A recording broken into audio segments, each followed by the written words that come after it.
మనం ఈ యొక్క దేవుని వాక్యం అనే అంశం గురించి మనం ధ్యానిస్తున్నాం కదా ప్రియులారా. దేవుని వాక్యము, బైబిల్లో దేవుని వాక్యము 7తో పోల్చారండి. God's word is compared with 7-fold things. చాలా విషయాలు కంపేర్ చేశారు. కానీ ఈ 7 యేసు ప్రభుకి, దేవుని వాక్యానికి ఆ సిమిలర్ పేర్లు ఉన్నాయండి. ఏంటి ఆ 7? మనం ఈరోజు 7 మనం ధ్యానించకపోవచ్చు. We may not meditate all the 7 today, but we will go through one by one. First of all, దేవుని వాక్యానికి ఉండే పేరు ఏంటంటే ప్రియులారా, దేవుని వాక్యము దీపము. దాన్ని దేంతో పోల్చారంటే దేవుని వాక్యమును దీపంతో పోల్చారు. So brother Raj, the word of God is compared with the lamp or with the light. దేవుని వాక్యం దేంతో పోల్చారు చెప్పండి? దీపం, లేకుంటే వెలుగు. అది ఎక్కడుందంటే మనం కీర్తనల గ్రంథం ఒకసారి తీసుకుందాం ప్రియులారా.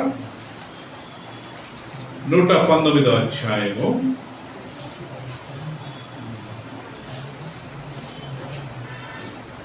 కీర్తనల గ్రంథము 119వ అధ్యాయము 105వ వచనం ఒకసారి తీసుకున్నట్లయితే ఇక్కడ దేవుని వాక్యమును మనకు దేంతో పోల్చారంటే ప్రియులారా, 105వ వచనము, నీ వాక్యము నా పాదములకు దీపమును, నీ వాక్యము నా పాదములకు దీపమును, నా త్రోవకు వెలుగునై ఉన్నది. నా త్రోవకు వెలుగునై ఉన్నది.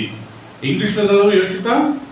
Thy word is a lamp Thy word is lamp unto my feet, and a light unto my path. So thy word is a lamp and light unto my path and my feet. So మొదట దేవుని వాక్యమును దేనితో పోల్చారంటే వెలుగుతో పోల్చారు. వెలుగు దేవునికి సాదృశ్యం ప్రియులారా. వెలుగు పరలోక రాజ్యానికి సాదృశ్యం. నరకంలో, పాతాళంలో చీకటి ఉంటుందంట పీటర్. దేవుడు మొదట ఈ భూమి ఆకాశాన్ని సృష్టించినప్పుడు ఆయన వెలుగు కమ్మని పలికాడంట ప్రియులారా. సో వెలుగును చీకటి నుంచి వేరు చేశాడంట ప్రియులారా. సో వెలుగుకు పగలని పేరు, చీకటికి రాత్రి అని పేరు పెట్టాడు. సో అక్కడ మనం గమనించినట్లయితే evening and morning, first day, సాయంకాలము, ఉదయము, మొదటి దినం ఆయన. సో కాబట్టి వెలుగును ఎప్పుడు దేవునితో, పరలోక రాజ్యముతో, దేవుని వాక్యంతో పోల్చారు. నీ వాక్యము నా పాదములకు దీపము. ఏ వ్యక్తి అయితే ఈ వాక్యాన్ని చదువుకుంటారో ప్రియులారా, ఏ వ్యక్తి అయితే ఈ వాక్యాన్ని ధ్యానించుకుంటారో, ఏ వ్యక్తి అయితే ఈ వాక్యం ప్రకారం జీవిస్తారో వాళ్ళు వెలుగులో నడిచినట్టు. వాక్యం ప్రకారం జీవించకపోతే మనం చీకటిలో నడిచినట్టు. అదే దాని అర్థం. సో అందుకే ఈ భక్తుడు అంటాడు, నీ వాక్యం నా పాదములకు దీపం. పాదములకు దీపం అంటే నా టార్చ్ లైట్. దీపము అంటే టార్చ్ లైట్. నా త్రోవకు వెలుగు అంటే street light. Lamp it's like a torch light, light it's like a street light. So పాదములకు దీపం అంటే నెక్స్ట్ అడుగు మనం ఎక్కడ పెట్టాలో టార్చ్ లైట్ మనకు చూపిస్తుంది. మనం ఏ మార్గంలో వెళ్ళాలో స్ట్రీట్ లైట్ మనకు చూపిస్తుంది. సో దేవుని వాక్యము టార్చ్ లైట్ లాంటిది, అండ్ రెండోది దేవుని వాక్యము స్ట్రీట్ లైట్ లాంటిది. ఇక్కడ 2 విషయాలు అంటాడు, నా పాదములకు దీపము, మరి నా త్రోవకు వెలుగు. సో గుర్తుపెట్టుకోవాలి ప్రియులారా, దేవుని వాక్యము వెలుగుతో పోల్చారు. ఇంకొక వాక్యం మనం తీసుకుందాము, పేతురు రాసిన 2వ పత్రిక. పేతురు రాసిన 2వ పత్రిక 1వ అధ్యాయము 19వ వచనం చదువుకుందామండి. పేతురు రాసిన మొదటి పత్రిక. ఇక్కడ దేవుని వాక్యములు దేంతో పోల్చాము ఒకసారి చూద్దామండి. 2 పీటర్ చాప్టర్ 1 వర్స్ 19. అమూల్యమైన రక్తము చేత, వర్స్ 19 అన్న 2 పీటర్. అన్యాయముగా శ్రమ పొందుచు అమ్మా 2 పీటర్ చాప్టర్ 1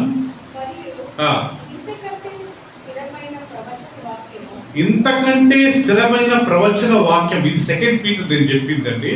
2 పీటర్ 1:19 చదవం మళ్ళా. ఇంతకంటే ఇక్కడ ప్రవచన వాక్యం అంటే దేవుని వాక్యం ఉన్నది.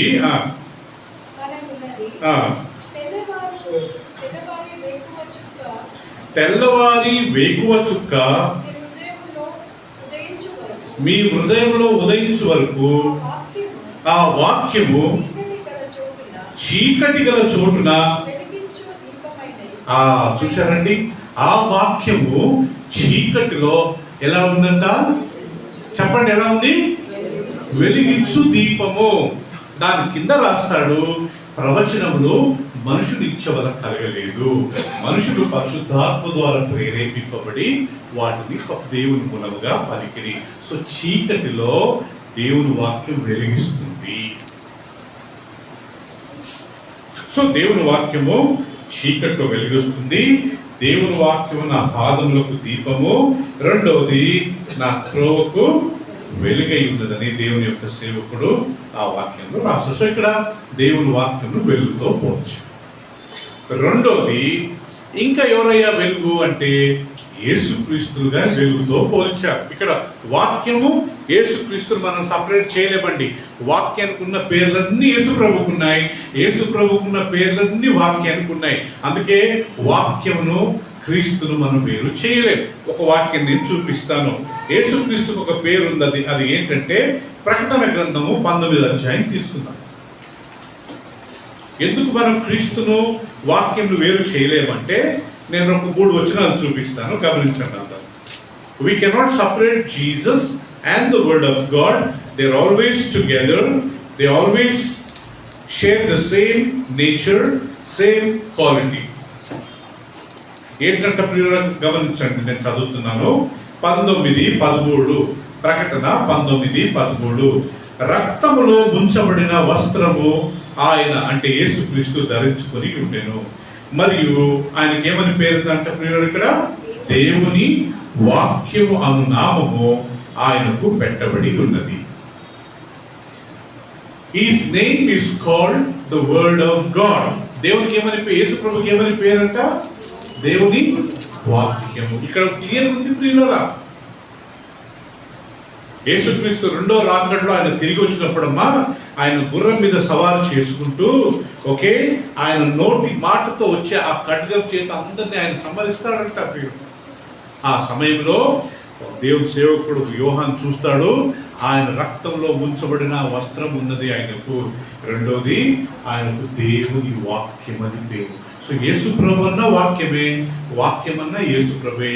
ఇంటర్చేంజబుల్లీ you can call Jesus as a word of God, Yoshita, and the word of God as a Jesus. గుర్తుపెట్టుకోండి ఈ విషయం ప్రియులారా. యేసు ప్రభును దేవుని వాక్యం మనం వేరు చేయలేము. వాక్యము యేసుక్రీస్తు రెండు ఒకటే ప్రియులారా. యోహాను సువార్త 1వ అధ్యాయం 1వ వచనం చదువుకుందామా? ఇక్కడ వాక్యంను ఎవరితో పోల్చారు? అందరు తీసిన తర్వాత మనం చూసుకుందామండి. ఇక్కడ వాక్యమును దేనితో పోల్చారు? జాన్ చాప్టర్ 1:1 ఆదియందు వాక్యముండెను, వాక్యము దేవుని యొద్ద ఉండెను, వాక్యము దేవుడై ఉండెను. ఇప్పుడు ప్రియులారా చెప్పండి, ఆ వాక్యం ఎవరంట? 14వ వచనము, ఆ వాక్యము శరీరధారి అయి కృపాసత్య సంపూర్ణుడుగా మన మధ్య నివసించెను. మన మధ్య నివసించింది తండ్రియా? చెప్పండి ప్రియులారా ఒకసారి. తండ్రియా, కుమారుడా, పరిశుద్ధాత్మ దేవుడా? శరీరంతో వచ్చింది ఈ లోకానికి యేసుక్రీస్తు. అంటే ఇక్కడ మాట అర్థం ఏంటంటే, ఆదియందు వాక్యం ఉండెను, వాక్యము దేవుని యొద్దను, ఆ వాక్యమే దేవుడు అండెను, ఆ వాక్యమే ఈ భూమి మీదకి శరీరధారి అయి ఈ లోకానికి వచ్చాడు. In the beginning was the word was with God, the word was God, that word became as a flesh and dwelt among us with the full of grace and truth. So who is that word? Jesus is that word. ప్రకటనలో ఏం చూసాము? ఆయనకు దేవుని వాక్యం అని పేరు. ఇక్కడ ఏం చూస్తున్నాము? దేవుని వాక్యమే యేసుక్రీస్తు, ఆయన ఈ శరీరధారిగా ఈ లోకానికి వచ్చాడు. ఇంకొక వాక్యం తీసుకుందాం. 1 జాన్, యోహాను రాసిన 1వ పత్రిక 1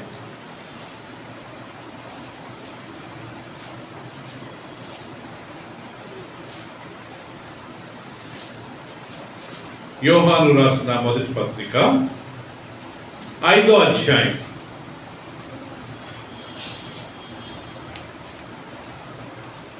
7-8 చదువుకుందామండి. 5వ అధ్యాయము 7-8. ఇక్కడ మళ్ళా వాక్యానికి యేసు ప్రభు అని పేరు, యేసు ప్రభుకు వాక్యం అని పేరు. నేను చదువుతాను వాక్యం, అందరూ గమనించండి. 1 John chapter 5 verse 7. ఏమనుంది ప్రియులారా? సాక్ష్యం ఇచ్చువారు ముగ్గురు, అనగా ఆత్మయు నీళ్లును రక్తమును, ఈ ముగ్గురు ఏకీభవించి ఉన్నారు. బాగా అందరు గమనించండి ప్రియుల, వాక్యం చాలా ముఖ్యమైన వాక్యము. అదేంటంట, సాక్ష్యం ఇచ్చువారు ముగ్గురు. There are 3 who bear witness in heaven. ఒకటి అనగా ఆత్మయు నీళ్లును రక్తమును, ముగ్గురు ఏకీభవించి ఉన్నారు. పరలోకంలో ముగ్గురున్నారంట. ఇది తెలుగులో కొద్ది కన్ఫ్యూజన్ ఉంటుంది. ఒక్కసారి అందరం ఇంగ్లీష్ లో విందామా? యోషిత కొద్ది గట్టిగా చదువునానా? There are 3 who bear record in heaven. Number 1, Father. రెండోది వర్డ్. చెప్పండి, వర్డ్ అంటే ఎవరు? Father. There are 3 people, Uday, who bear witness in heaven. One is Father. Second is word అంటే ఎవరు? యేసు ప్రభు, వాక్యము. మూడోది and the Holy Ghost. These 3 are one with the Raj. There are 3 witness in heaven. Number 1, the word. Number 1, God, తండ్రి, దేవుడు. రెండోది దేవుని వాక్యం. అంటే ఎవరన్నా వాక్యము? యేసు ప్రభువే. రెండో వ్యక్తి ఎవరండి? తండ్రి తర్వాత కుమారుడే కదా. అంటే కుమారుడికి ఏమని పేరు ఇచ్చారు అక్కడ? వాక్యము. మూడోది ఆత్మ, పరిశుద్ధాత్మ దేవ. వీళ్ళు ముగ్గురు ఎవరంట ప్రియురా? వీరు ముగ్గురు ఒక్కటే. There are 3 bear witness in heaven. One is the Father, second is the Word, and third is the Holy Ghost. అక్కడ తెలుగులో ఆ వర్డ్ అనే మాటకు పీటర్ ఏమిచ్చారంటే వాటర్ అని ఇచ్చారు. సో వాటర్ అనగాని ఎవరు చెప్పండి ప్రియురా? దేవుని వాక్యమే. యేసుక్రీస్తు కొర్నేలియస్తో ఒక మాట అంటాడు. కొర్నేలియస్ ఒకడు ఆత్మ మూలంగాను నీతి మూలంగాను జన్మిస్తేనే కానీ పరలోక రాజ్యంలో చేరడు. నీళ్ళంటే ఏంటి ఇక్కడ? దేవుని వాక్యమే. ఆ దేవుని వాక్యమే యేసుక్రీస్తు. సో కాబట్టి ప్రియులారా, ఒకటి గుర్తుపెట్టుకోవాలా, దేవుని వాక్యంకు వెలుగని పేరు, యేసు ప్రభుకు వెలుగని పేరు. ఓకే, ఇంకొకసారి మనం గమనించుకున్నట్లయితే యేసుక్రీస్తు నేనే ఈ లోకానికి వెలుగు అన్న మాట యోహాను సువార్తను ఒకసారి తీసుకుందాం ప్రియులారా. ప్రతి ఒక్కరు బైబిల్ ఉన్నవాడు తీయండి. యోహాను సువార్త 8వ అధ్యాయం 12వ వచనం. John chapter 8 verse 12. ఇక్కడ యేసుక్రీస్తు ఆ స్త్రీతో చెప్పిన మాట. కొంతమంది ఒక స్త్రీని పట్టుకుని రాళ్లతో కొట్టడానికి వచ్చారు. ఆమె వ్యభిచారం పాపం చేస్తుందని చెప్పి, పట్టబడ్డదని చెప్పి ఆమెను రాళ్లతో కొట్టడానికి వచ్చారు. అప్పుడు యేసుక్రీస్తు, ఓకే, మీలో పాపం లేని వారు మొదటి రాయి ఏమన్నప్పుడు అందరు వెళ్ళిపోయారంట ప్రియులరా. అప్పుడు యేసుక్రీస్తు ఆమెను చూసి, ఏమమ్మా, ఎవరు నిన్ను కొట్టలేదా అని అడిగినప్పుడు, లేదు ప్రభువా, అందుకు నేను కూడా నిన్ను శిక్షింపను అని చెప్పిన తర్వాత 12వ వచనంలో యేసు ప్రభు మరలా యేసు, నేను లోకమునకు వెలుగును, నన్ను వెంబడించు వాడు చీకటిలో నడవక జీవపు వెలుగు కలిగి యుండునని వారితో చెప్పాను. One lady was caught in adultery. People came to stone her according to Old Testament Moses. They asked Jesus, what is your opinion? Should we stone her or should we forgive her? Jesus said, he who has no sin, let him put the first stone. So everybody left. Then Jesus said, did anybody punish you? The lady said, no Lord. Then Jesus said, I will also not punish you. Then he said, I am the light of the world. ఈ లోకానికి నేనే వెలుగునై ఉన్నాను. దేవుని వాక్యం ఎలా వెలుగై ఉన్నదో ఇక్కడ యేసుక్రీస్తు కానీ చెప్పండి లోకానికి వెలుగు. సో నేను చెప్పే ప్రతి మాట యేసు ప్రభువుకి అదే పేరు ఉంటుంది, దేవుని వాక్యానికి అదే పేరు ఉంటుంది. రెండో వాక్యం యేసుక్రీస్తు లో వెలుగు అన్న మాట ఎక్కడ ఉందంటే ప్రియులారా 5వ అధ్యాయం తీసుకుందామా. యోహాను సువార్త 5వ అధ్యాయము 9వ వచనమండి. యోహాను సువార్త 5వ అధ్యాయము 9వ వచనము. ఇక్కడ యేసుక్రీస్తు వాళ్ళతో చెప్పింది ఏంటంటే,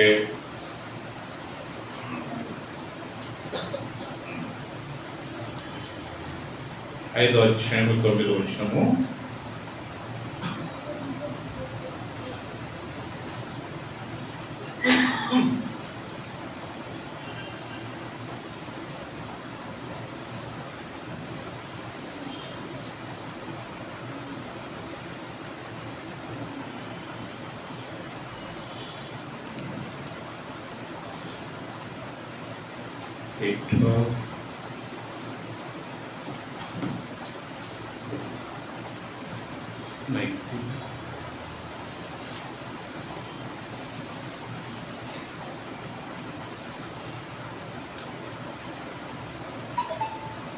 క్షమించండి ప్రియులారా, నేను కొద్దిగా రెఫరెన్స్ తప్పు రాసుకున్నాను.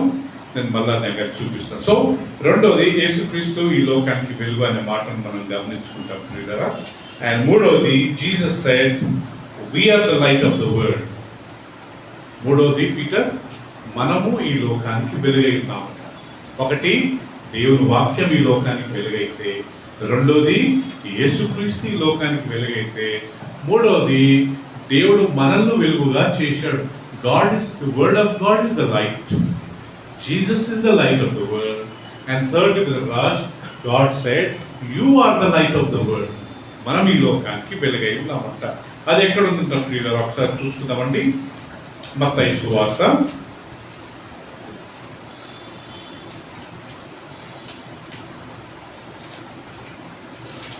5వ అధ్యాయం 14వ వచనమండి. మత్తయి సువార్త 5:14. ఇప్పుడు యేసు ప్రభు అంటున్నాడు శిష్యులతో చూసి, మీరు ఈ లోకానికి వెలుగై ఉన్నారు.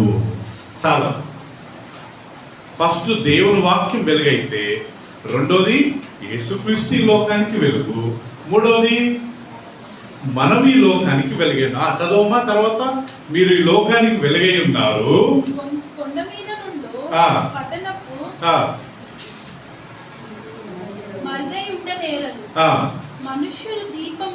ఇక్కడ చూడండి, మళ్ళా మనుషులు దీపమును వెలిగించి మంచం కింద కుంచం కింద పెట్టరు.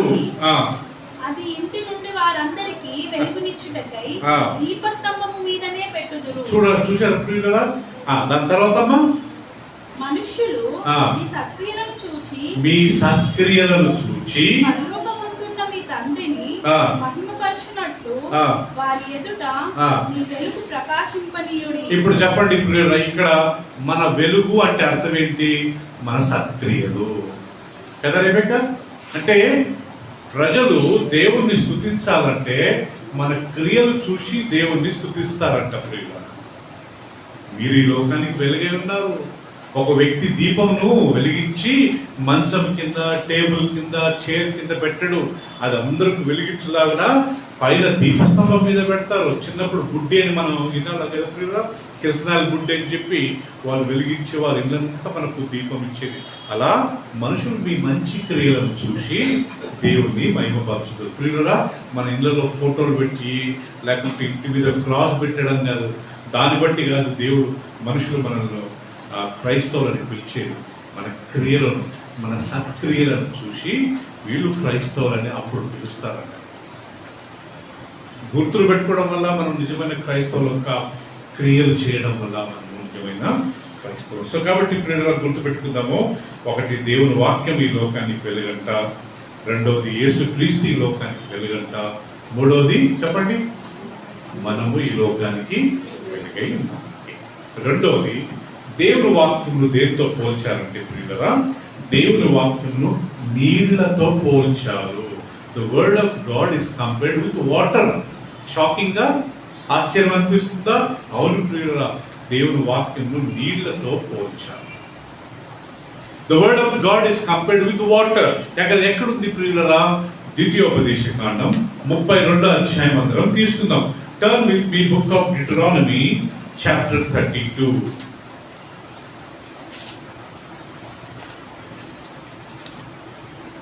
ఇక్కడ దేవుని వాక్యంను నీళ్లతో పోల్చారు. చూసుకుందామండి. ద్వితీయోపదేశ కాండం 32వ అధ్యాయము 1వ వచనం చదువుకుందామండి.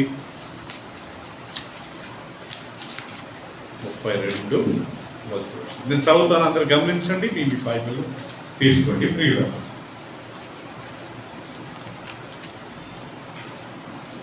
ఆకాశ మండలమా చెవియొగ్గుము, నేను మాట్లాడుతున్నాను. భూమండలమా నా నోటి మాట విను. ఇక్కడ చూడండి ప్రియులారా, మాట్లాడుదును, నా నోటి మాట విను.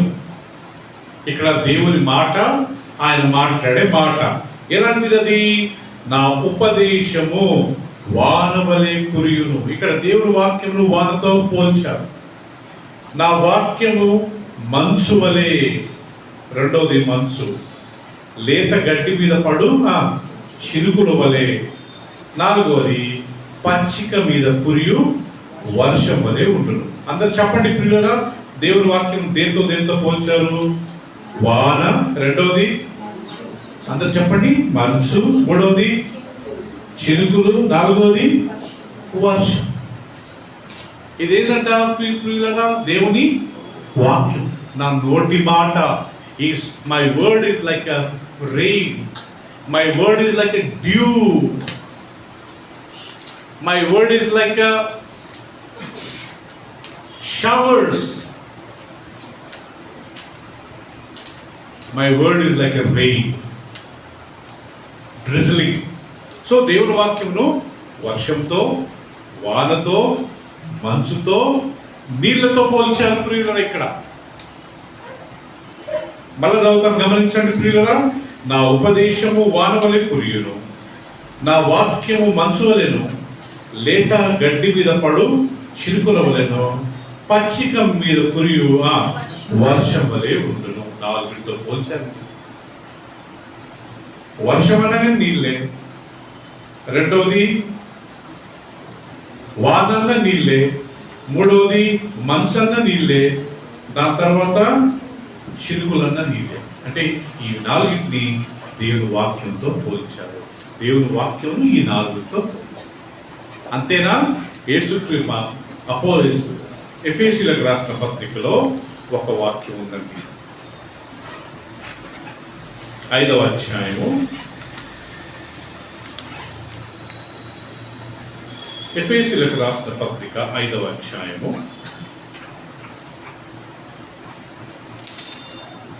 ఇక్కడ భార్య భర్తల మధ్య ఉన్న ఒక సంబంధం గురించి వివరిస్తూ ఆయన ఒక మాట అంటాడండి. 5వ అధ్యాయము 24వ వచనం. మేము 22 నుంచి చదువుకున్నాం.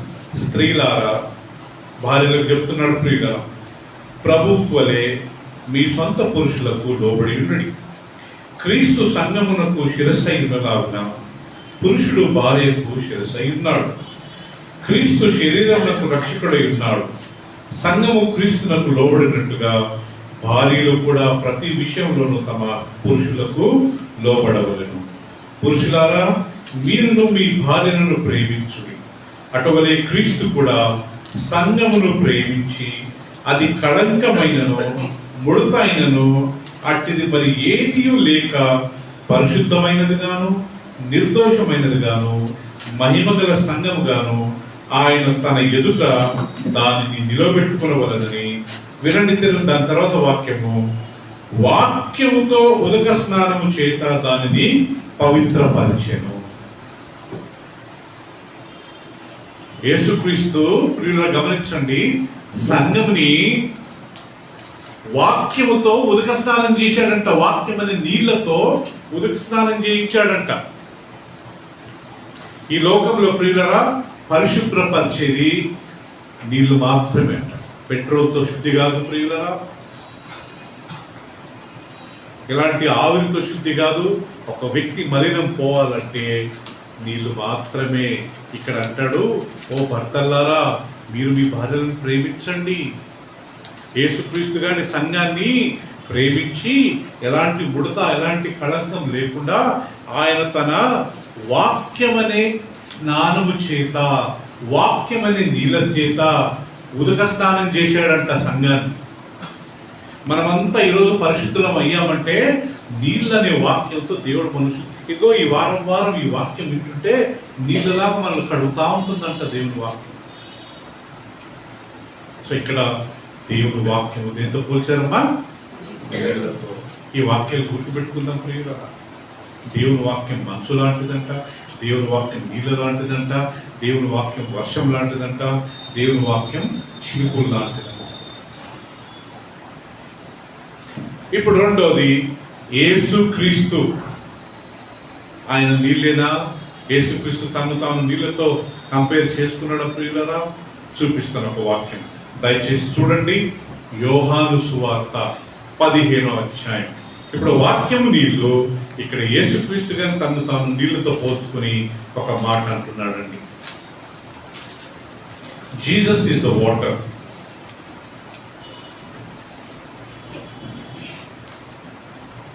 పదిహేనవ అధ్యాయము 2వ వచనం అండి.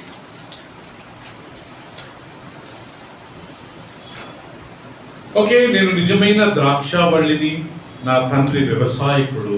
నాలో ఫలింపని ప్రతి తీగను ఆయన తీసి పారవేయను. ఫలించు తీగ మరి ఎక్కువగా ఫలింపవలనని దానిలోని పనికిరాని తీగను తీసివేయను.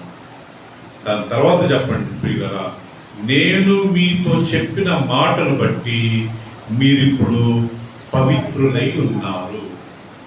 అంటే నేను చెప్పే మాటలు నీళ్ళ లాంటివి. ఆ వాక్యం మీరు విని విని విని మిమ్మల్ని మీరు పవిత్రపరచుకుంటున్నారు. అది దాని అర్థం ప్రియులరా. నేను నిజమైన ద్రాక్షవల్లిని, మీరు నాలో ఉంటే ఫలిస్తారు, మీరు ఇంకా ఫలించాలని దాంట్లో నుండి పనికిరాని ముక్కలు, కలుపు ముక్కలు అంటారండి. ఈ రైతులకు బాగా తెలుసు, పొలం వాళ్ళు ఏదైనా విత్తినప్పుడు అది పెరిగినప్పుడు దాంట్లో కలుపు మొక్కలు ఉంటాయంట. ఆ కలుపు మొక్కలు బలం లాక్కుంటాయని చెప్పి స్పెషల్గా కొంతమంది పని మనుషులను పెట్టి ఆ కలుపు మొక్కలన్నీ పీకేస్తారు. ఎందుకంటే ఆ బలము ఈ చెట్టుకు రావాలని. సో ఇక్కడ చెప్తూ అంటాడు, నేను మీతో చెప్పిన మాటను బట్టి మీరు పవిత్రులై ఉన్నారు. ఇక్కడ చూసారా, యేసుక్రీస్తు మాట అది నీళ్ళ లాంటిది. ఒకడు నీటి మూలంగాను ఆత్మ మూలంగా జన్మిస్తేనే కానీ పరలోక రాజ్యంలో చేయలేడు. ఏంటా వాక్యము? నీళ్ళు. ఏంటా నీళ్ళు? దేవుని వాక్యము. సో రెండవది, దేవుని వాక్యం దేంతో పోల్చారట ప్రియులారా? నీళ్ళతో. మొదట దేవుని వాక్యం దేంతో పోల్చారు? వెలుగుతో కదా. దేవుని వాక్యం వెలుగు. రెండోది దేవుని వాక్యం నీళ్ళ లాంటిది. మూడవది ప్రియులారా, దేవుని వాక్యము బండ లాంటిది. ఇక్కడ యేసుక్రీస్తు గారి బండనే. దానికన్నా ముందు దేవుని వాక్యం బండన చూసుకుందామండి. మత్తయి సువార్త 7వ అధ్యాయము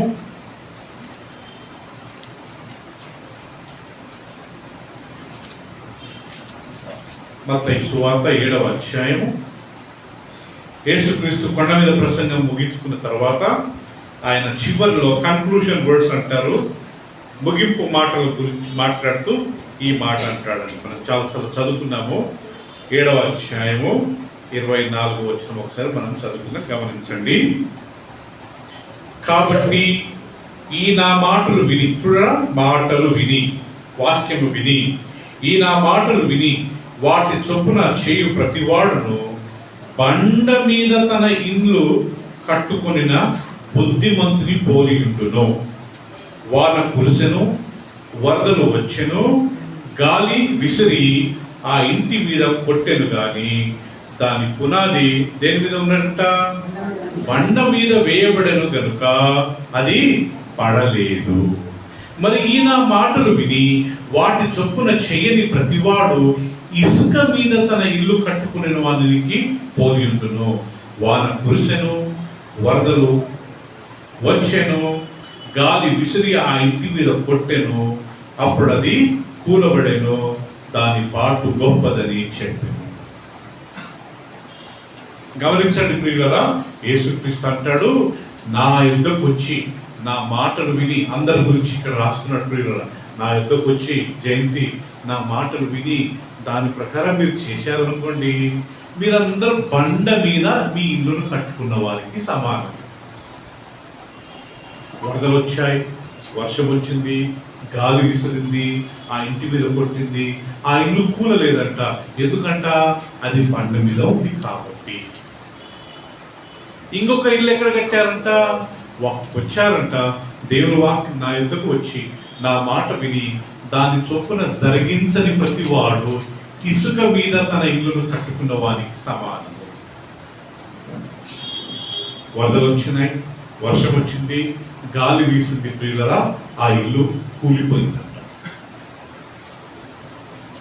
ఇక్కడ ఏంటి బండ? దేవుని మాటలు. ఏంటి ఇక్కడ బండ? దేవుని వాక్యము. వాక్యం ప్రకారం జీవించే ప్రతి ఒక్కళ్ళు సన్ని బండ మీద ఇల్లును కట్టుకున్న వారికి సమానం అంట. రేపు తీర్పు రోజు ఈ వరద ఏంటి, ఈ వర్షం ఏంటి, ఈ గాలి ఏంటి, రేపు తీర్పు రోజు దేవుడు మనల్ని పరీక్షిస్తాడంట. మనం నిజంగా దేవుని వాక్యం ప్రకారం జీవించామా లేదా? ఒకవేళ మనం దేవుని వాక్యం ప్రకారం జీవించామనుకోండి ప్రియులా, తీర్పు రోజు మనం నిలబడతామంట దేవుని ముందు. బలా నమ్మకమైన మంచి దాసుగా వెళ్ళు, పరలోక రాజ్యానికి వెళ్ళు. ఎవరెవరైతే వాక్యం ప్రకారం చెయ్యరో వాళ్ళు ఆ తీర్పు రోజు ఉండలేరంట, నిలబడలేరంట, కూలిపోతారంట. వాళ్ళందరికీ నిత్య నరకము. ఇక్కడ చేయడం మనందరికి ప్రియులుగా దేవుని యొక్క మాట ఏంటంటే, వాక్యం ప్రకారం జీవించేవాడు మాత్రమే పరలోకానికి వెళ్తారు. యేసుక్రీస్తు ఈ లోకంలో ఉన్నప్పుడు ప్రియులుగా మత్తయి సువార్త 13వ అధ్యాయంలో 7 ఉపమానాలు చెప్పాడు. 7 ఉపమానాలు ఏంటవి అంటే ప్రియులుగా, ఒక వ్యక్తి పొలంలో గోధుమలను ఆయన విత్తాడంట ప్రియులుగా. ఆయన నిద్రపోతున్నప్పుడు, ఆ రైతులు నిద్రపోతున్నప్పుడు ఎవరో ఆయన విరోధి వచ్చి గురుగులు వాళ్ళు విత్తారంట. అవి పెరుగుతున్నప్పుడు ఈ యొక్క పని మనుషులు దాన్ని చూసి యజమానులు చెప్పారంట, యజమానుడా మనం వేసింది గోధుమ గింజలు కదా, దీంట్లో ఇక్కడ ఏంటి గురుగులుగానే వస్తున్నాయి, వాటిని పీకేద్దామంటే యజమానుడు అన్నాడంట, ఇప్పుడు పీకొద్దు, మనం గోధుమ గింజ మనం పీకుతున్నప్పుడు గురుగులు పీకుతున్నప్పుడు గోధుమ గింజగా రావచ్చు. ఇక్కడ గోధుమ గింజ విశ్వాసులు, వాక్యం ప్రకారం జీవించేవారు. గురుగులు అంటే ప్రియులా వాక్యం ప్రకారం జీవించని వారు. సో ప్రభు ఏమంటున్నాడు ఇక్కడ, ఆ యజమానుడు అవి ఒకవేళ మనం గురుగులు లాగపోయినప్పుడు గోధుమల గింజగా రావచ్చు, కాబట్టి ఆగు, కోతకాలం వరకు ఆగుదాం. కోతకాలం వచ్చిన తర్వాత పోసి ఏవేవైతే గురుగులు అవన్నిటిని కాల్ చేద్దామో, ఏవేవైతే గోధుమలో అవి నా పొట్టల్లోకి తీసుకురండి. సో ప్రియుల దీని అర్థం ఏంటి తెలుసా? రాయలమ్మ, తీర్పు రోజు వస్తుంది. అప్పటి వరకు మనం ఎవరు నిజంగా దేవుడిని ప్రేమిస్తున్నామో, నిజంగా దేవుడికి ఎవరెవరు లోపడుతున్నాం ఎవరికి తెలియదు ప్రియులారా. మీకు నా గురించి మీకు ఎవరికి తెలియదు, నిజంగా వ్యక్తిగతంగా లోపడుతున్నా లేదా? మీ గురించి నాకు అస్సలు తెలియదు, ఎవరెవరు దేవునికి లోపడుతున్నారా లేదా? ఎప్పుడు తెలుస్తుందంట ప్రియులారా? తీర్పు రోజు తెలుస్తుందంట. ప్రకటన వాక్యంలో రాయబడి అందరం దేవుని సింహాసనం ముందు నిలబడాలి. మీలో రహస్యంగా చేసిన ప్రతి పాపాలను దేవుడు విలువలోకి తెస్తాడంట. అవి మంచివే కానీ చెడ్డవే కానీ.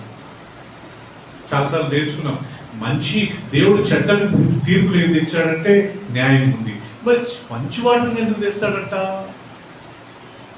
మనం ఏదన్నా మంచిది చెడు అభిప్రాయంతో చేశామనుకోండి, అది పాపమే అంటాడు. నేను ఎగ్జాంపుల్ చెప్తాను, చాలాసార్లు ఎవరు హర్ట్ కావద్దు, నేను వ్యక్తిగతంగా ఎవరు చెప్పట్లే. మనం కానుక ఇచ్చేటప్పుడు మనం పేరు రాసామనుకోండి, కవర్ మీద కానుక ఇవ్వడం మంచిదే, కానీ దాని మీద పేరు రాసామనుకోండి ప్రియులుగా, doing good work with bad intention, నేను ఇచ్చానని అందరికి తెలవాలా? పాస్టర్కి తెలవాలా?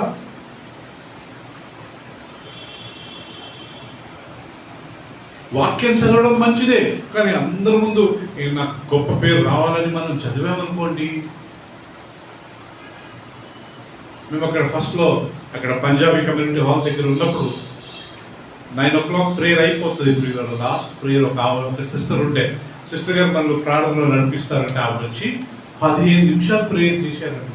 లాస్ట్ ప్రేయర్ మరేమో 1 నిమిషంలో చేయాలా, 15 minutes చేసి లాస్ట్ అందరి దగ్గరికి వెళ్ళి నా ప్రేయర్ బాగుండేనా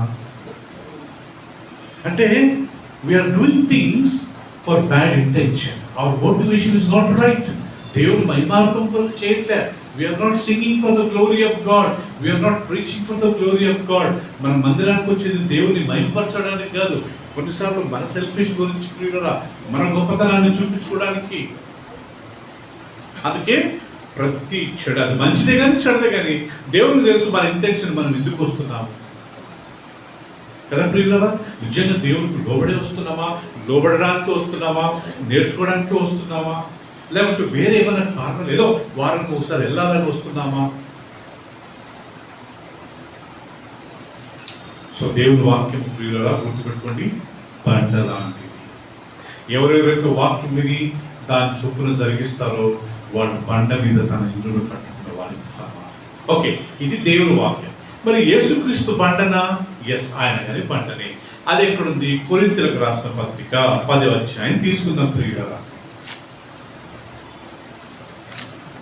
కొరింథీయులకు రాసిన మొదటి పత్రిక 10వ అధ్యాయము. ఇక్కడ ఇశ్రాయేల్ జనాంగం గురించి పౌలు రాస్తూ, నేను చాలాసార్లు ఈ వాక్యాన్ని చెప్పాను, అందరు గమనించండి. 10వ అధ్యాయం 1వ వచనం.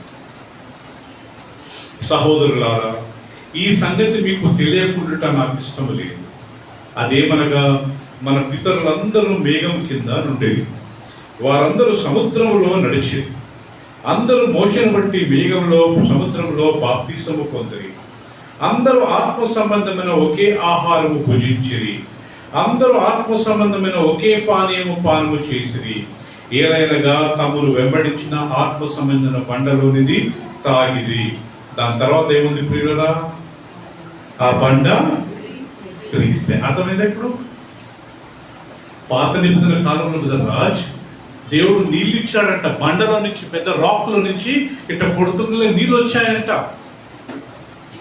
ఇక్కడ పౌలు అంటాడు ప్రియులరా, ఆ బండ ఎవరైతే నీళ్ళు ఇచ్చారో, ఆ బండ ఏదైతే నీళ్ళు ఇచ్చిందో ఆ బండ ఎవరంటారు? ఏంటి?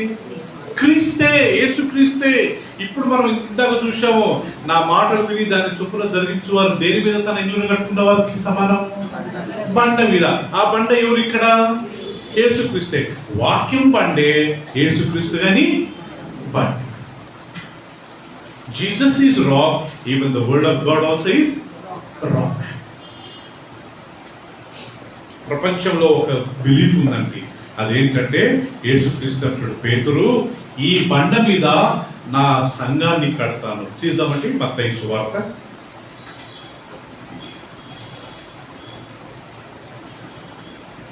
16వ అధ్యాయము. పేతురుతో యేసుక్రీస్తు ఒక మాట అంటాడండి. మత్తయి సువార్త 16వ అధ్యాయము 18వ వచనం చదువుతాను, గమనించండి. 16:18.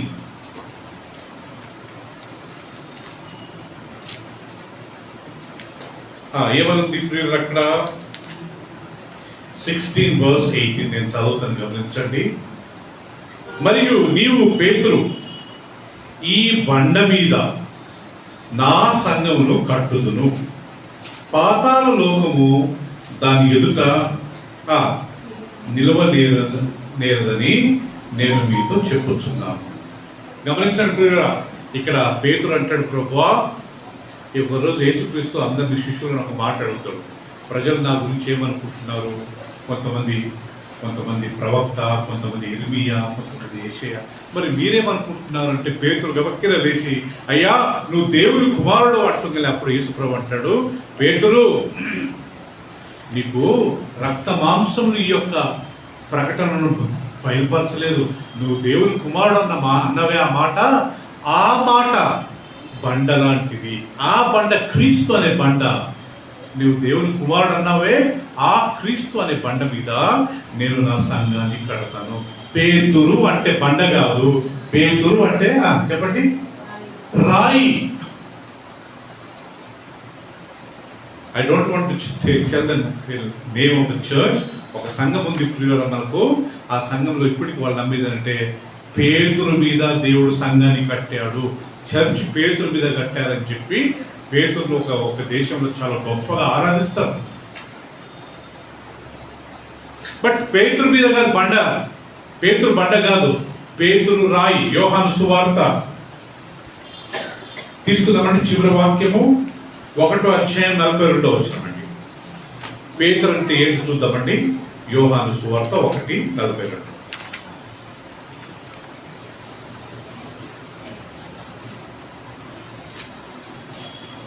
41 చదువుకుందాము. అతడు మొదట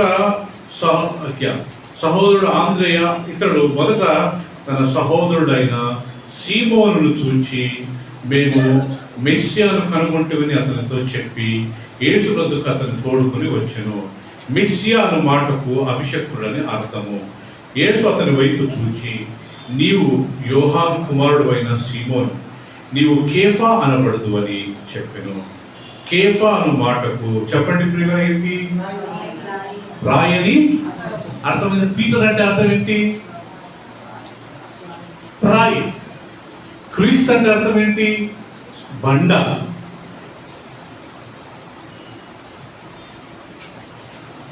అభిషేకుడు నో డౌట్. కానీ మనం ఇప్పుడు దేని గురించి ధ్యానిస్తున్న టాపిక్ ఏంటి? దేవుని వాక్యం బండ లాంటిది. యేసుక్రీస్తు కానీ బండన, ఆ బండ క్రీస్తే. రాయి పేతురు. రాయి మీద ఎవరైనా బిల్డింగ్ కట్టి చూశారండి? రాయి మీద ఎవరైనా బిల్డింగ్ కట్టగలుగుతామా? బిల్డింగ్ కట్టాలంటే ఏం కావాలంటే మనకు పెద్ద బండ. ఇంగ్లీష్లో బెడ్ రాక్ అంటారండి, బెడ్ రాక్. ఒకప్పుడు మనకిప్పుడు కొద్దిగా టెక్నాలజీ పెరిగి ఈ మధ్య, కానీ ఒకప్పుడు ఉదయం తవ్వి పీటర్ బెడ్ రాక్ అని భూమిలో పెద్ద బండ వచ్చే వరకు తవ్వేవారంట. వచ్చిన తర్వాత కనబడిన తర్వాత అక్కడి నుంచి ఫౌండేషన్ వాళ్ళు పునాదులు వేసుకుని బిల్డింగ్ కట్టేవారంట. దేవుని వాక్యము బండ, యేసుక్రీస్తు కూడా మన బండ కాదు ప్రియులారా. పేతురు బండ కాదు, పేతురు ఎవరంట? సో ప్రియులారా 3 విషయాలు మనం గమనించుకుందాము. నంబర్ 1, దేవుని వాక్యం ఎలాంటిదంటే ప్రియులారా, అది దీపం లాంటిది. దేవుని వాక్యము వెలుగు లాంటిది. Word of God is like a light. The word of God is like a lamp. యేసుక్రీస్తు వెలుగు లాంటివాడు. నేనే ఈ లోకానికి వెలుగైతున్నాను. 3వది యేసుక్రీస్తు అంటూ మీరు ఈ లోకానికి వెలుగైన.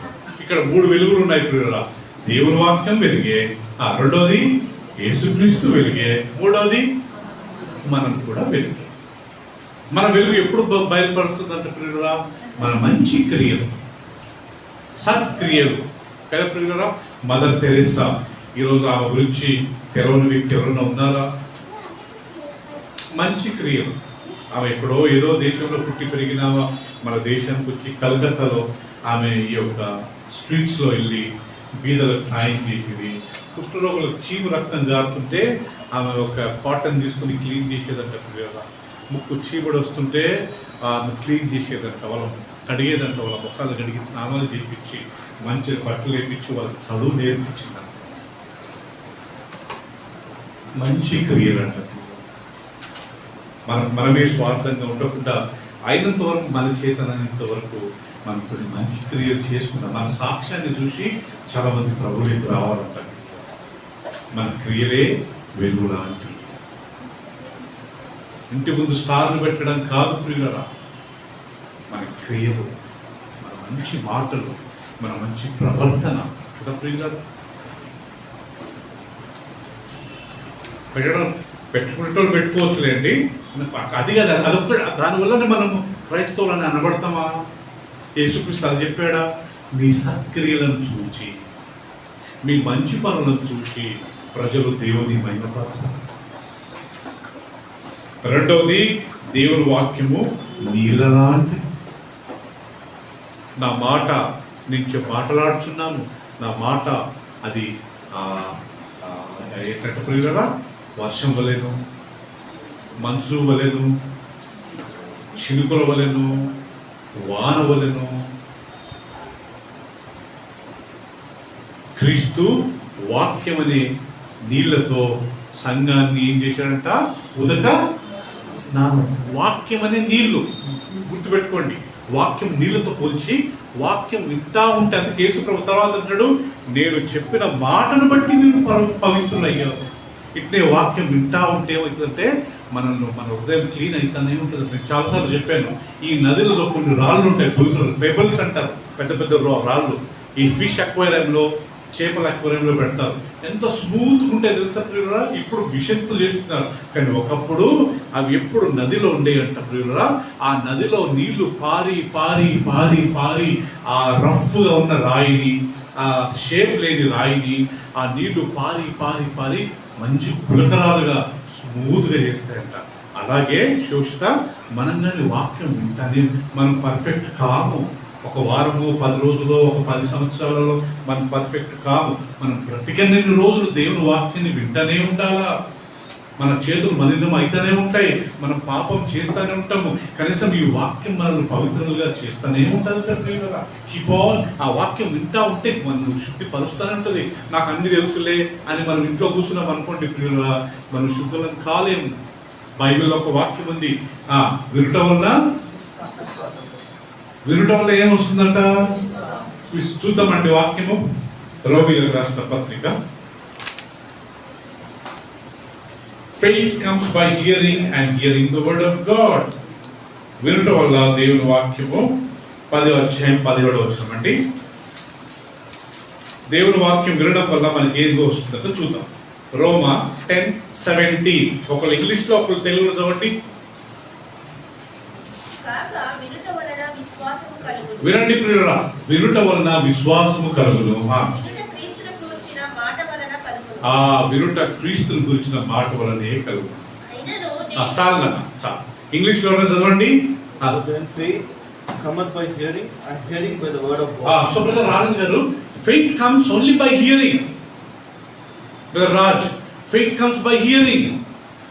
మనం ఈ భూమిలో ప్రియులరా సక్సెస్ఫుల్ గా ఉండాలంటే మనం బ్రతికినన్ని రోజులు వాక్యం వింటానే ఉండాలి.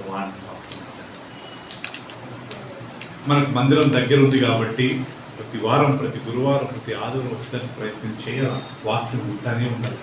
మనం బిజీగా ఉంటాం, ప్రతి ఒక్కరం బిజీగా ఉంటాం, కానీ మన విశ్వాసం కంటే మన బిజీ ఇంపార్టెంట్, మన ఆత్మ కంటే మన బిజీస్ ఇంపార్టెంట్. ఒకసారి ఆలోచించండి ప్రియులు, వాక్యం ముఖ్యం కాదా మనకి? వింటనే ఉండాలంటే నేను చెప్పిన మాటను బట్టి మీరు పవిత్ర, ఆ వాక్యం వింటానే ఉండాలంట. ఆ నీళ్లు పారుతూనే ఉండాలంట. ఆ రాళ్ళ మీద రఫ్ ఉన్న రాళ్ళు మన హృదయం, ఒక షేప్ లేకుండా ఉండే రాళ్ళు మన హృదయం. ఆ వాక్యం అనే నీళ్లు మన మీద పారుతూనే ఉండాలంట జయంతి. అప్పుడు మనం స్మూత్గా వెళ్తామంట. అప్పుడు మనకు వాక్యము మనకు వంట పడుతుందంట, లేకపోతే మనం పడిపోతాం. సో 3 విషయాలు నేర్చుకున్నాం. నెంబర్ 1, దేవుని వాక్యము అది వెలుగు లాంటిది. 2వది, దేవుని వాక్యము నీళ్ళ లాంటిది. 3వది, దేవుని వాక్యము బండ లాంటిది. ఆ బండ దేవుని చిత్తం అయితే వచ్చేవారు ముందు ఒక విషయాలు నేర్చుకున్నాం. ఆమేన్. పరిశుద్ధుడైన మా తండ్రి, ఇంతవరకు మీ వాక్యం ద్వారా మాతో మాట్లాడినందుకు స్తోత్రాలు. మాకు ఒకే ఒక ఆశ ప్రభువా, నీ లేఖనాల ప్రకారం మేము జీవించాలి. నీ వాక్యము వెలుగు లాంటిది ప్రభువా. యేసుక్రీస్తు అన్నాడు, నేనే ఈ లోకానికి వెలుగని ప్రభువా. అంతేకాకుండా ప్రభువా, మమ్మల్ని ఈ లోకానికి మీరు వెలుగు చేశారు. మా సత్క్రియలను చూసి అనేక మంది ప్రభువు తెలుసుకోవాలి. మా మా మా సత్క్రియలను నీ చేతికి సమర్పిస్తున్నాం. మేము మంచి క్రియలు చేసి కృపను. 2వది, నీ వాక్యము అది నీళ్ళ లాంటిది ప్రభువా, నాయన అది వర్షం లాంటిది ప్రభువా, అది చిలుకు లాంటిది ప్రభువా. సో కాబట్టి నాయన యేసుక్రీస్తు చెప్పినట్టుగా నేను చెప్పిన మాటను బట్టి మీరు ఇప్పుడు పవిత్రులై ఉన్నారు. Thank you so much father. 3వది నాయన, నీ వాక్యం అది బండ లాంటిది. నా ఎద్దుకు వచ్చి నా మాటలు విని దాని చొప్పున జరిగించువాడు బండ మీద తన ఇల్లును కట్టుకున్న వానికి సమానము. వరదలు వచ్చాయి, వర్షం వచ్చింది, గాలి విసిరి ఆ ఇంటి మీద కొట్టెను, అది పడిపోలేదు, ఎందుకంటే అది బండ మీద, వాక్యం అనే బండ మీద నిలబడ్డది. సో యేసుక్రీస్తు గాని నాయన ఆ బండ క్రీస్తే అన్న మాట మేము ఈరోజు జ్ఞాపకం చేసుకుంటున్నాం. సో నాయన ఈ 3 విషయాలు మా జీవితకాలం అంతా మర్చిపోవద్దు. క్రీస్తు వాక్యం వేరు కాదయ్యా, వాక్యమే క్రీస్తు, క్రీస్తే వాక్యము. ఆయనకు దేవుని వాక్యం అనే నామము. ప్రకటన గ్రంథం 19:13 మేము చూసాం. ఆదియందు వాక్యం ఉండను, ఆ వాక్యమే దేవుని యొద్దను, ఆ వాక్యమే దేవుడై ఉండని అన్న మాట మేము జ్ఞాపకం చేసుకుంటున్నాం తండ్రి. పరలోక రాజ్యంలో 3 నాయన వాళ్ళు ప్రభా ఏకీభవించిన. There are 3 things in heaven. One Father, second is the Word, and third is Holy Spirit. These 3 are one. ఎంత చక్కగా రాయబడింది. We thank you so much, Father. యేసుక్రీస్తు దేవుని వాక్యమని, దేవుని వాక్యమే యేసుక్రీస్తు అనే విషయాన్ని ఈరోజు మేము నేర్చుకున్నాము. నిశ్చితమైతే ఇంకా కొన్ని విషయాలు మేము నేర్చుకునే కృపను మాకు దయచేయండి. యేసయ్య అతి పరిశుద్ధ నామములో ప్రార్థించి వేడుకుంటున్నాం తండ్రి. ఆమేన్. ఆమేన్. ప్రియులారా, ప్రభు రాత్రి